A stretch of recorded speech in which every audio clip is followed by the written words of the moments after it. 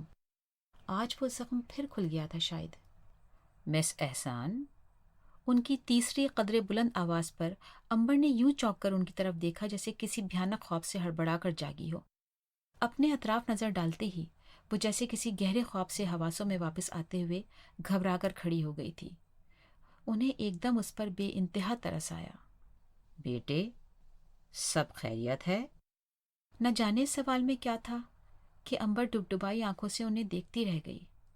اسے اتنی اپنائیت سے تو کسی نے عرصے سے نہیں بلایا تھا۔ اس کے اپنے رہے ہی کہاں تھے، اور جو رہے سہے تھے بھی تو اب دلوں میں اتنا فاصلہ ہو گیا تھا کہ لگتا تھا کہ شاید وہ اسی طرح ساری زندگی کسی اپنے کے بغیر گزارتی آئی تھی، تنہا، اکیلی۔ اماں کا اب کچھ عرصے سے فون آنا شروع ہوا تھا، لیکن اس میں بھی ان کے بینا کے حوالے سے دکھڑے ہوا کرتے تھے جو وہ خاموشی سے ریسیور کانوں سے لگائے سنتی رہتی تھی۔ اس پر کیا گزر رہی تھی؟ وہ اکیلی کس طرح اس ویرانے میں رہ رہی تھی؟ ایسے سوال اماں نے اس سے نہ پہلے کبھی کیے تھے نہ اب کرتی تھیں۔ ان کی تان بھائی کرو جو دل چاہے، اپنی مرضی کی مالک ہو جیسے تانے پر آ کر ٹوٹ جاتی تھی، اور اللہ اللہ خیر صلاح۔ کیسی جھجک، کیسا فاصلہ آ گیا تھا اس کے اور اس کی ماں کے درمیان کہ اپنا درد دل میں دبائے وہ سب ٹھیک ہے کہ اداکاری کیے جاتی۔ لیکن کرنل صاحب کے اس اپنائیت بھرے سوال نے اس کی اس اداکاری میں شگاف ڈال دیا تھا۔ وہ دھیرے سے دوبارہ کرسی پر بیٹھتے ہوئے سسک پڑی اور کرنل صاحب نے اسے سسکنے دیا۔